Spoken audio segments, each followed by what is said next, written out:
ஆபிரகாமிற்கு ஏராளமான வாலிபர்கள் அவரோடு துணை நிற்க வந்தார்கள்.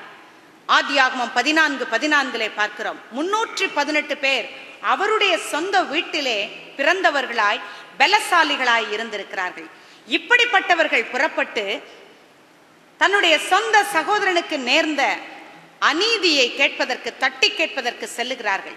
இவர்கள் எல்லாரும் கிளம்பி அங்க போனதுனால ஆண்டவர் ஒரு பெருத்த ஆசீர்வாதத்தை ஆபிரகாமிற்கு என்று கொடுத்தார். நீங்கள் தொடர்ச்சியாக அந்த பகுதியை வாசித்து பார்த்தீர்கள் என்றால் 23 வசனங்களுக்கு மேல மெல்கிசதேக் என்று சொல்லப்படுகிற உயர்ந்த ராஜா, ஆண்டவராகிய இயேசு கிறிஸ்துவின் முன் அடையாளமாகிய அந்த ராஜா அன்றைய தினத்திலே அப்பத்தையும் திராட்சரசத்தையும் ஆபிரகாமிற்கு பகிர்ந்தளித்த அந்த உன்னத ஆசீர்வாதத்தை, ஆண்டவர் இயேசு கிறிஸ்துவின் ரட்சிப்பை குறித்ததான அடையாளத்தை எப்போ ஆபிரகாமிற்கு தேவன் கொடுத்தாராம் தெரியுமா?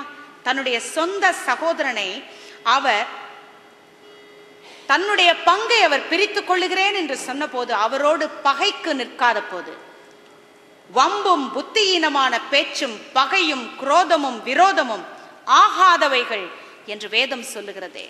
எதை நாம், எந்த ஆகாத குணத்தை நாம் இன்றைக்கு பிடித்துக் கொண்டிருக்கிறோம்? எது நம்முடைய வாழ்க்கையாக இருக்கிறது இன்றைக்கு? அதனால தான் நம்முடைய குடும்பத்திலே வரவேண்டிய ஆசீர்வாதங்கள் வரவில்லை. நம்முடைய சொந்த சுபாவத்தினால தான் நம்முடைய பிள்ளைகள் நாம் பேசுகிற பேச்சுக்கு அடங்காமல் இருக்கிறார்கள். ஆமருமையானவர்களே, இன்றைக்கு பிள்ளைகள் பெற்றோருக்கு அடங்காமல் இருக்கிறதுனால தான் நாளடைவிலே அவர்களுக்கு வரவேண்டிய ஆசீர்வாதங்கள் சரியாய் வந்து சேர்வதில்லை.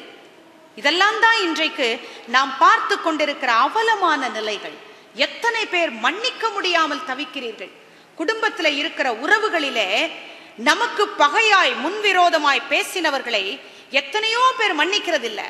ஆனா தேவன் நமக்கு சொல்லுகிறார், கிறிஸ்து இயேசு உங்களை மன்னித்தது போல நீங்க ஜெபிக்கிற அன்றாட ஜெபிக்கிற ஜெபங்களிலே எங்களுக்கு யாரெல்லாம் துரோகம் செய்தார்களோ அவர்களை நாங்கள் மன்னிக்கிறது போல எங்களை மன்னியும் என்று ஆண்டவர் கேட்க படிப்பித்தார். ஆகவே நீங்களும் நானும் அப்படித்தான் ஜெபிக்கிறோம். ஆண்டவரே, நாங்க மன்னிச்சா மன்னிங்க, மன்னிக்கலனா விட்டுடுங்க. இதுதான் நம்முடைய ஜெபம். அப்படி ஜெபித்து விட்டு அதன் பிறகு ஆண்டவர் என்னை ஆசீர்வதிக்கவில்லை என்று சொன்னால் என்ன அர்த்தம்?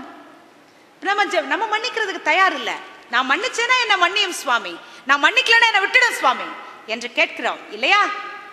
ஆனால் நாம் மன்னிப்பதற்கு தயாராக இல்லை. அதன் பிறகு எப்படி ஆசீர்வாதம் வரும்? நம்முடைய குடும்பத்தில் நம்முடைய மன்னிக்கிற சுபாவம் எப்படி இருக்கிறது?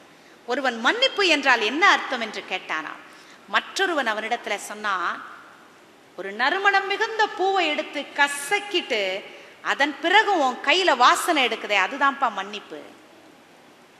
என்னை எவ்வளவு கஷ்டப்படுத்தினாலும் அதன் பிறகு அவர்களுக்கு நான் நன்மை செய்கிறேனே, அதுதான். யாக்கோபின் புத்தகத்துல 4ஆம் அதிகாரம் 17வது வசனத்துல ஒருவனுக்கு நன்மை செய்ய தெரிந்திருந்தும் அதை செய்யாமல் போனால் அது அவனுக்கு பாவம். நன்மை செய்ய தெரிந்திருந்தும் செய்யாமல் போனால் நான் பாவம் செய்கிறேன். இந்த உணர்வு உங்களுக்கு எனக்கு இருக்கா? அடுத்தவங்களுக்கு இருக்குதா இல்லையா? அதை பத்தி எங்க கவலைப்பட்டோம்? இன்னைக்கு நான் நல்லா இருக்கிறேன் போதும் என்று தானே ஓடுகிறோம்.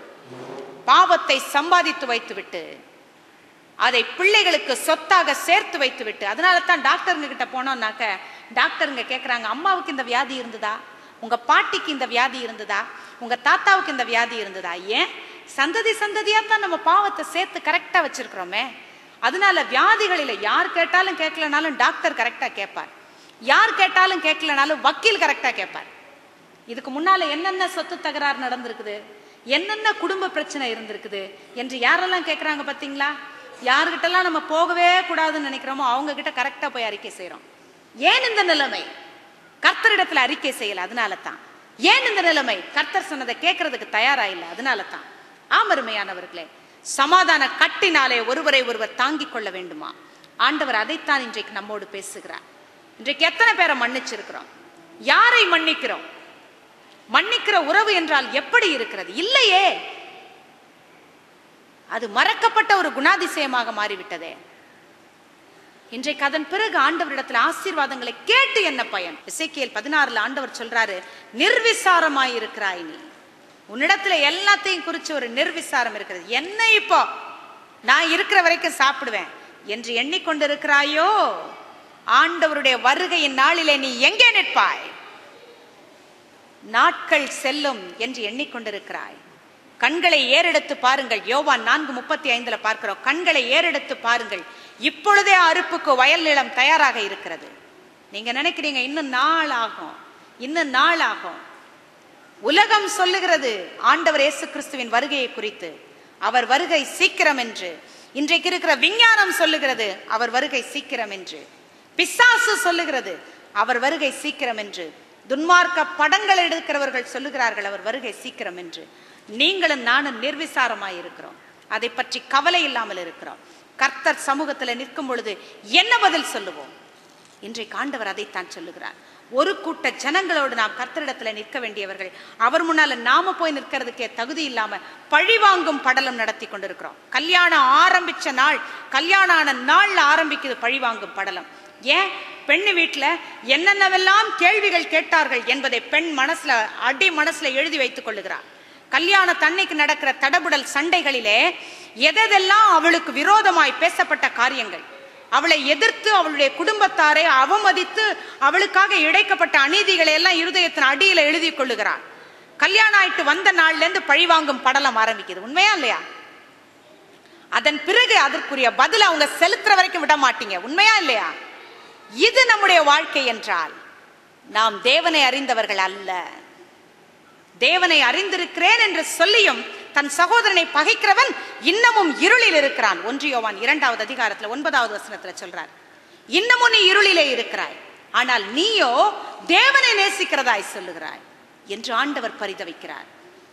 அதனால ஆண்டவரிடத்துல சொல்லுவோம், ஆண்டவரே என் இருதயத்துல மன்னிக்க முடியாத குணங்கள் ஏராளம் இருக்கிறது. அதனால தான் இன்றைக்கு வியாதிகள், மாற்ற முடியாத வியாதிகள், மருந்துகளால் குணமளிக்க முடியாத வியாதிகள் ஏன் வந்தது என்று கேட்டால், இருதயத்தின் ஆழத்துல வர்மம், பகை, குரோதம், விரோதம் இதையெல்லாம் வச்சிட்டு இருக்கிறோம். என்னைக்கு அவங்களெல்லாம் பதிலுக்கு பதில் பேசலாம், என்றைக்கு அவர்கள் கேட்ட கேள்விக்கு சரியான பதிலை சொல்லலாம், அந்த ஞானம் வேணுமே. அதனால இருக்கிற ஞானத்தெல்லாம் அதுல செலுத்தி கொண்டிருக்கிறோம். பதில் பேச வேண்டுமே. அடுத்த சந்தர்ப்பம் ஏற்பட்டதென்றால் ஏற்கனவே அவர்கள் பேசிய பேச்சுக்கெல்லாம் ஒரே வார்த்தையில் அடிக்கணும் என்று பேசிக் கொண்டிருக்கிறோம். அதனால நம்முடைய ஞானம் திசை திருப்பி விடப்பட்டிருக்கிறது. சத்ரு கொண்டு வந்து கொடுத்து படிப்பித்திருக்கிற பாடங்கள் அப்படியாயிருக்கிறது. அதனால என்ன ஆயிடுச்சு? நம்முடைய நேர் வாழ்க்கை கோணலா மாறிடுச்சு. அதனால வரவேண்டிய ஆசீர்வாதங்கள் எல்லாம் வழிமாறி போய்விட்டது. அருமையானவர்களே, இன்றைக்கு தேவ சமூகத்திற்கு வருவோம்.